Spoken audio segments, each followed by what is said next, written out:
Hi, welcome to the Java programming tutorial. It's to do with the tutorials to do with input-output. In the last tutorial we looked at using the InputStreamReader to take the system.in, which is a stream, which is bytes, and we explained that with the character code of characters which you would see on screen. So each one has got a different number, and it goes 0 to 255. And what you have in Java is a stream, and you have a reader, and the reader it takes characters, passes characters. Even if it's a number, it will be a character. It will not be an actual number for calculation. It will not be an integer, though it will appear on the screen as number 1 or number 10, number 1010 or something like that. And so what we've done is we wrapped the stream inside the InputStreamReader class. And what that InputStreamReader does is it converts the stream into a reader, and then it's able to be passed to the BufferedReader. And that's the difference between the buffers. Is buffered input stream is for a stream, and BufferedReader and BufferedWriter is for a reader or a writer. And so that's the difference. So you can't pass a stream to a reader, so you've got this intermediate class to change the format for you. And so we looked at objects and passing objects and methods to each other, and it's basically just the same thing. So this is wrapped around this, and this is wrapped around this one. And so what we've done is we created a string called name, and then the name, and we printed it out to screen. Now if it's a character, what if we want the user to type in a number, right? It might not be a one-digit number, it might be like a 20-digit number. So what we have in Java is pass int. I'll show it. This is, you can see here, integer from integer class, and inside here you've got a method called pass int. So it's going to take a string and pass an integer from that string. So if a string is that represents number 1000, but it's not a real number, it's not an integer, it's just a character, it's just a string, and so we can't do mathematical equations with it. So it will change it into an integer and then pass it into the variable that you're passing it into. And instead of holding a character, a string which represents a number, it's holding an integer. The value you'll be able to compute that number for different reasons, but you want to use it for. And so that's pass int, and I'll show you. You can have float dot, and we should have pass float, and takes a string. So that's doing the exact same thing.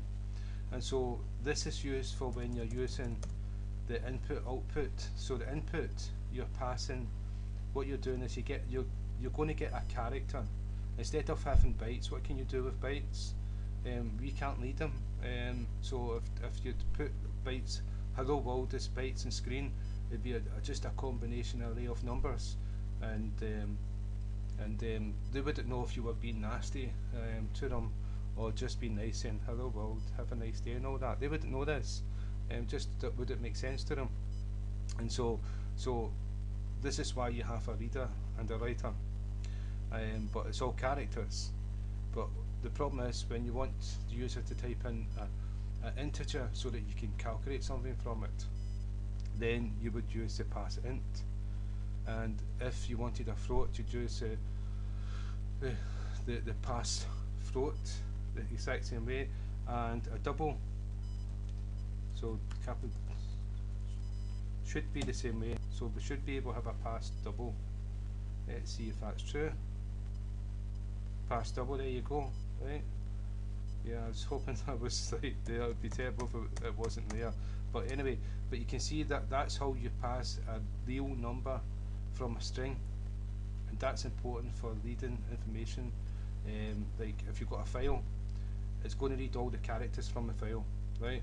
But the file contains data, say accounts, like like shares, prices, or wages, or different sales figures, right? You want to read that and do something with it, do an average with it, take the taxation and all the rest, and be left with the net profit, or so much for investment, all this. You want to do things with it, right? And so you can't do that with a string. And so this is why you have the class, wrapper class, integer, float, double, etc., and the method pass int, so that you can convert it into the string, into the value, the number representing that value, the way it's supposed to do, so you can actually make calculations with it. And so that's what we've done here, and that's what I'm going to show you. Is that with that to system.in in the InputStreamReader, wrapped it in the BufferedReader, given the BufferedReader a name so we can access it. We've created a string, and we've accessed the BufferedReader dot read line, so we're going to read the whole line. We don't want one line, because if it's like one number, that's okay, but if it was like, oh, no, like in a number in billions, then we want a line of text. And so we're going to put that into name. We could call it anything we wanted, and then we're going to convert that into an integer and then print it to screen. And remember, the first one is a stream, so it's going to return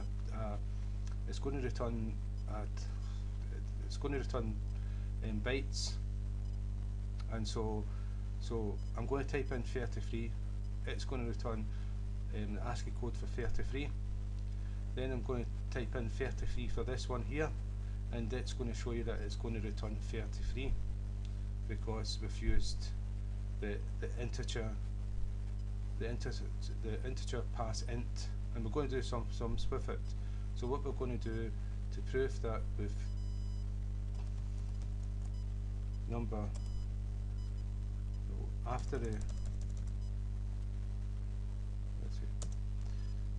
number, don't take a wee second, number plus 22. So what we've done, we've added 22 with it, and then we're going to print it out again. And we'll say number instead of name.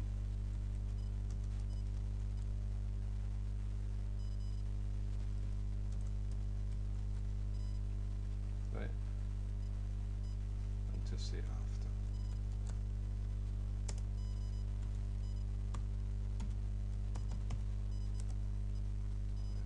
And so what I'm going to do is I'm going to run this. We're going to type in 33. It's going to go 33, add 22 to 33 is 55, and then it's going to print out 55. So we run it. So the first part is the buffered input stream.